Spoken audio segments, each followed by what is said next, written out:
Thank you. Thanks for having me, Ben. And thanks for tuning in, everyone. I've never talked to my computer before, so this should be an experience. My publisher is Frontenac House. You can go through them to link to Alpine Book Peddlers. That's probably the best way to get the book there, the distributor. Also, I have a whole box in my house that I was going to bring tonight, so you can come get them, but I guess you can't, so carry on. I'm going to read mostly from the book, and then just a couple of two close to the end that aren't from the book. So I'm going to start with a poem called We Are the Repositories. Deep in the meat of this chewed up dog ball, your amygdala, a tangle of grunts and turns, blind loops crammed into this pair of shriveled almonds between a rock and a hard place, between prefrontal cortex and hippocampus, dense like gravity, taut like the windings of golf ball innards, back and forth, across suburban streets, loop after loop of rubber strands stretched from tree to tree in the spirit of fun, just to see what would happen. Unsuspecting drivers asleep at the wheel, oblivious behind shatterproof glass, ambushed by the skirl of rubber band, its blowback, by a thing you'd best forgotten, thought you had, the smell of talcum powder, cardamom and clove, 5 hump notes killing me softly. You can't quite remember the words. A warm tomato, pink peach over a kitchen sink, chin dripping juice, sun through small, streaked window, lacy white curtain in a breeze, laughter you almost recognize, a tone of voice, an inflection. I've heard that somewhere. A cap on the back of a chair, leaves of grass, its spine crumpled on a basement bookshelf, news pages flapping in a tree. The next thing I'm going to read is called The Mathematics of Wind Chimes. And I'll give you the epigraph first. The epigraph is, the frequency is proportional to 1 over the length. The pipes are supported 22.4% from the end. The sign says 1.8 kilometers to the third lake, but you can't find the turnoff anymore. Is it really only 1.8 kilometers, you ask out loud? Sometimes when you're here, you can't discern what's real from memory or imagination. You clear the thorny berry bushes waiting for the footpath to open into something blue or light, but it's just a footpath. You spend all morning trying to unravel fishing wire wind chimes. Who knew how earthenware could sing, then be still? She won't make wind chimes anymore. She doesn't even recognize you, and all she uses fingers for is white cake, sticky icing, crumbs in her lap. You untwist fishing wire dangling chimes to untangle without breaking until you finally cut the strings. Try and match the lengths and distances between and reassemble, but it doesn't balance. You want to call your father, but you remember he can't drive here anymore. 1.8 kilometers, it's uphill to the third lake, and you run through bristle, mud, wildflower.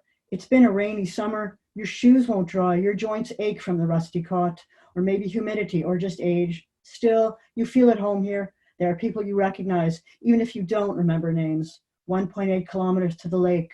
Will you ever find it? By the way, it's wild raspberry, not blood, on your hands. It's just that you remember it was always the sound of birds or wind chimes. You untangle, then it tangles up again. You put on, take off your glasses. You can barely see what your own hands are doing. You hold them higher or more still or into the light. The next poem I'm going to read is called The Symptom.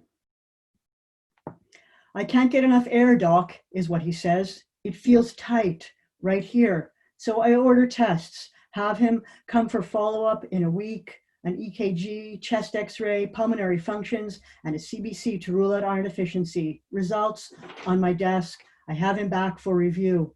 We sit across from one another over my big sturdy desk in my big office with my papers in black frames under shatterproof glass behind me to back me up.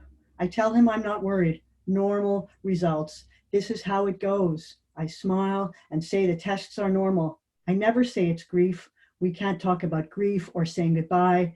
He won't let me call it sadness or suggest that it's incurable, that it may come and go, that there can be some good days. We don't talk about longing. I don't say you'll learn to live with it, that we all do.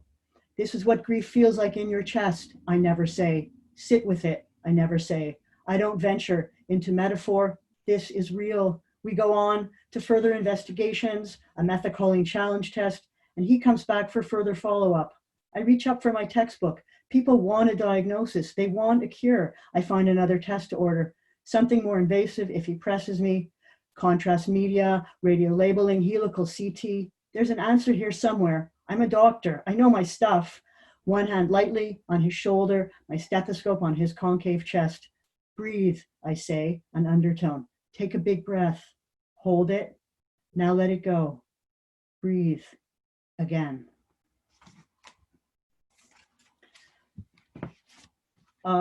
Here's a humorous interlude. The poem is called She Said Relax, and the epigraph is from Ellen Bass's Relax. And the part of her poem that I put in as the epigraph is, bad things are going to happen. Oh, taste how sweet and tart the red juice is, how the tiny seeds crunch between your teeth. She said, relax, bad things are going to happen. And she rattled them off like a shopping list, a canon or prayer. And what she really said was, savor the strawberry in your mouth. So I canceled my life insurance, whatever I thought, then my car and house premiums too. If I was doing it, I was going the whole way, bungee and all. High fiber organics that stuck to the roof of my mouth, quinoa, whole wheat, buckwheat groats, gave them to the puckered lady living downstairs behind the dead bolted door with her burglar alarm, fire alarm, smoke, and carbon monoxide detectors. Let her have it all, I sang out as I emptied my cupboard, my fridge, all the nuts and soy nuts, dried fruits, made room for sulfites, nitrates, MSG, the flavor enhancer, chocolate, loads of carbs, and bacon to eat with my eggs, sunny side up, fried in butter, white toast. And those vitamins, tacky and bitter, enough of that. I emptied whole bottles into the bin. I canceled my Times, my library card, then turned on the 60-inch flat screen cranked up full blast. Bachelor at Jersey Shore, Love Island. No more complicated plots, no more masterpiece theater or Washington Week in Review. I bought shoes with no tread, left my yak tracks at the curb with a sign that said free, use at your own risk. No grip, slip sliding, skidding everywhere, ballet on ice. Said goodbye to my clunky bike helmet, ugly flower pot upside down. I want to feel the wind through my hair, pedals spinning out, hands and feet in the air, no bells, no light, down the hill and through the intersection, mouth full, chin dripping sweet berry in the middle of rush hour. I'm going to read something new. Bear with me. It's a kind of current events, but what can I say? It's called Bare Branches Against a Sky Too Blue, and it's after a poem by James Schuyler, The Sky Eats Up the Trees. And the first two lines come from that poem, and the first two lines, well, you'll hear them. They're my first two lines. The newspaper comes with its belly full of bad news, spewing over breakfast. None of me can eat this. Everyone wants to go crazy. Mostly no one does yet.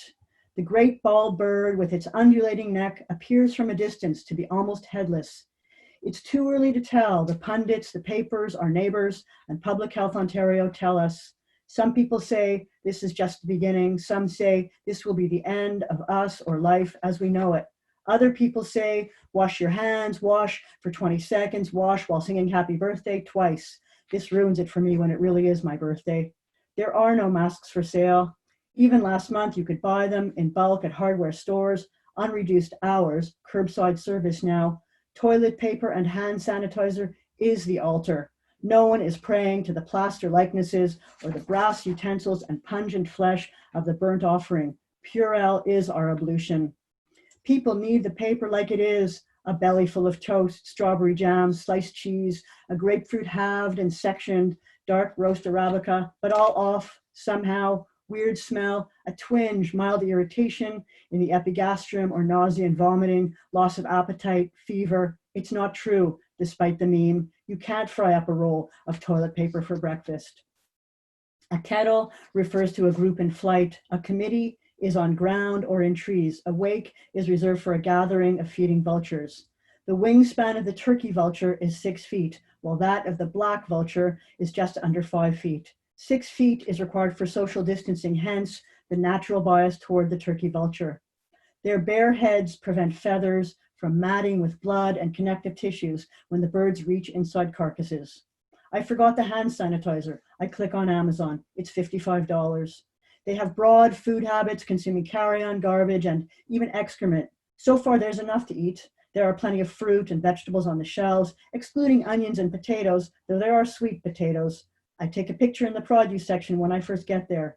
The caption says, "See, it's okay. We're going to be fine. After all," as the sign says, "we are all in this together." But by the time I'm in aisle D, where the metal shelves are bare, after getting my own 2 rolls of, I've swiped up on Instagram, put away my camera, maybe forever. When I get home, of course, I wash my hands, sing a ditty. I don't have Purell, but soap works as well or better, most scientists say. I scrub and sing. Unfortunately for us, the sink is by the entry to the house. Take off your shoes, wash your hands, everyone says to everyone else when they come in. Of course, I was just about to. Do you think we should disinfect the handle and light switch? The turkey vulture is the most widespread New World vulture. They are usually the first to find carcasses owing to their well-developed sense of smell, but they are more timid than other vultures and retreat while other species feed. The turkey vulture flies with its wings above the horizontal, forming a dihedral. It rocks and tilts unsteadily as it floats along. The black vulture is also called a black buzzard or a carrion crow. It flies with several rapid flaps and a short sail, a mark as far as you can see the bird. The sky is bright and crisp and beautiful, bare branches in sharp relief. I miss this sky already. I wish I would have paid more attention then and not waited until it was too late. I'm not afraid to use the word beauty now. Old rules don't apply. We can go outside. There's no limitation on how far you can walk as long as you maintain 6 feet. I walk and walk. The vultures are great eagle-like birds. They soar in wide circles above the heavens. I'll read one more that's not in the book, and then I'll finish off with one from the book. And this one is called "I Slept Through My Alarm," as I seem to have slept through most things, as we all did probably. Anyway, I slept through my alarm. I slept through meteor showers, thunderstorms, and hail the size of golf balls. Once, I slept through a 6.3 on the seismograph. I've slept through spiky debates on the economy, strident diatribes on options and futures, the pros and cons of genetic sequencing and GMO. More than once, I slept through Misty, my favorite song, crooned in the far room, or the baby crying herself to sleep, and my alarm on max set to apex, chime, or cosmic. I slept through fresh ground, full-bodied, kicking horse coffee brewing downstairs, toast, evenly browned the way I love it, jumping out of toaster slots, the sizzle of bacon and sunny side up in the pan. I have startled, rubbing sleep from my eyes to bright white, the kitchen counter wiped clean of crumbs, the house dead calm. I've woken to tire squeal of the last bus as it left the curb, woken soaked by the roof leaking into my own bed. Once I woke to the house burned down. And I'm going to finish on a positive note with "This morning light breaks over everything." And the epigraph is from Jeanette Winterson's Art and Lies. From a distance, only the light is visible. From a distance, only the light is visible. Glints and glares off metal edges, broken brick, nail heads in splintered wood, a metal rasp, tacks. Sun flares from every iron rod, copper piping, silver wiring, every stone and shard, only the light.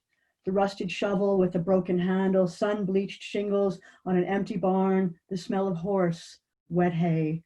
A corroded car frame, steering wheel missing, vinyl stripped from bucket seats, a patent leather shoe with a tarnished buckle, the zipper on a peeling leather coat, rivets on some pants, a porcelain basin that stands where the house came down. From a distance, only light off tins that spill, open and empty from a dented bin on its side, radiant. Thank you.